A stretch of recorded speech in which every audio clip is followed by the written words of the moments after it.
Windows 11 has some not so great features we'd like to show in this video, as it had a controversial launch for its logo and some user interface designs. Sit back and relax as we cover the 10 worst features it packing. 1. Windows 11's hardware requirements. The stringent hardware requirements of Windows 11 were a big deal when it first launched.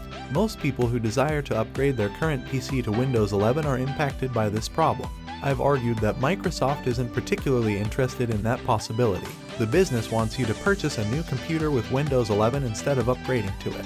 Microsoft also doesn't appear to be considering home-built PCs. For individuals wishing to upgrade from Windows 7 or construct their own PC, there is currently no way to purchase a standalone license for Windows 11, so they must first install Windows 10 and then go through the free upgrade process. To be honest, several of the hardware requirements for Windows 11, a 1 GHz CPU, 4 GB of RAM, and 64 GB of storage, are actually quite low. They sound like specifications from a decade ago. 3 certain hardware specifications are the major roadblocks. The CPU needs to be somewhat recent, within the last 3 years. TPM security chip usage is required on the PC. The firmware of the computer has to support secure boot.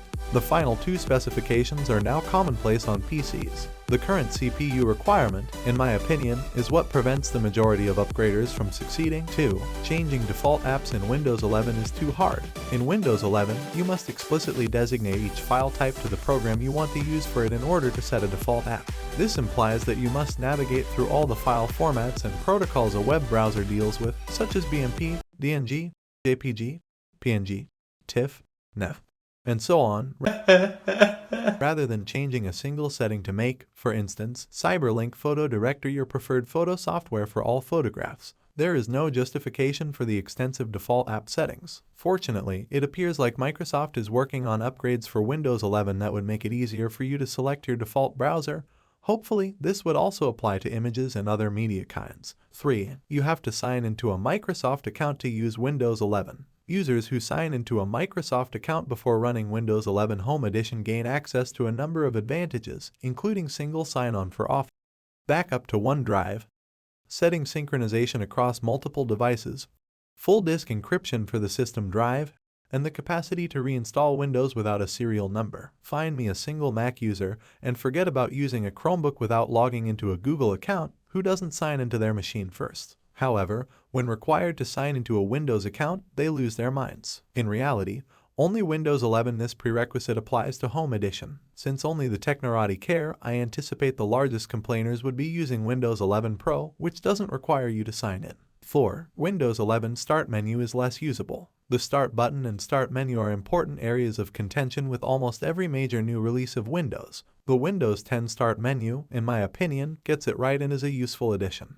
There is nothing as convenient in macOS. Although the launchpad is present, it is not as quick and integrated as the Windows Start menu. I find it terrible that the new Windows 11 Start menu is modeled after the similar Chrome OS launcher. With Windows 10, everything being in the lower left corner prevents the menu from obscuring any applications that are running in the center of the screen. Fortunately, if you explore settings, you can left-align the Start button on Windows 11. Right above the Start button in Windows 10, the Start menu provides quick access to the Power, Settings, and folders. Additionally, it prioritizes newly installed and frequently used programs. With Windows 11, all of that is lost in favor of suggested and pinned app and document iconography. Despite their lack of popularity, I like the Start menu tiles because they enable you prioritize apps based on the size of the tile. Use a larger tile for a more significant app that you want to be prominently seen. I don't have to look for Spotify or WhatsApp because I have large tiles for such services. Additionally, they work considerably better on touch screens. 5. Windows 11's taskbar is less helpful. One issue with Windows 11's scented taskbar is that the Start button is not in the center. If you launch more apps, the taskbar's left end where it is located will move. Thankfully, this inconvenience can be fixed. Change the taskbar alignment to the left by going to Taskbar Settings. In this manner, the Start button continues to be located exactly where it has been for years. For those who prefer that layout, it would be fantastic if Microsoft provided the option to center the Start button.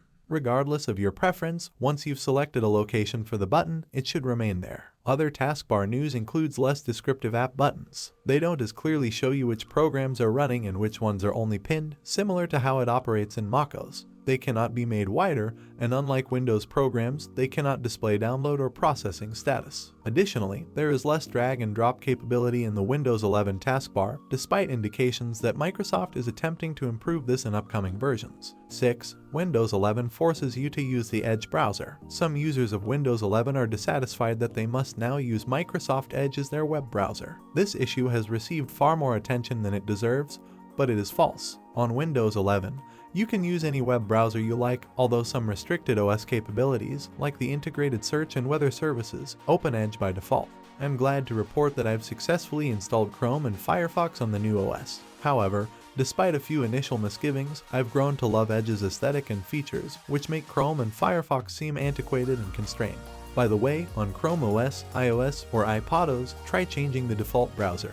Cupertino encourages users to use Apple's Safari web browser even if there are many other options available in the Apple App Store. 7. Windows 11 ditches the Action Center. One of the best Windows updates in a long time, the Windows 10 Action Center is now gone in Windows 11, replaced by a jumble of distinct settings and notification panels akin to those in macOS. Battery doesn't only take you to battery information. The accessible networks and Wi-Fi settings are not opened by clicking the Wi-Fi icon.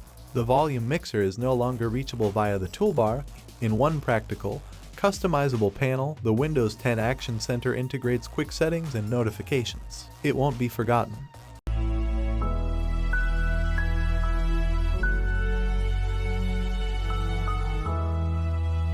As you'll see in the next section, the change is also detrimental to tablet users. 8. Windows 11 is a step backward for tablets. Under Windows 10, I was content to only use my Surface Go as a touch tablet. I never even got a keyboard for it.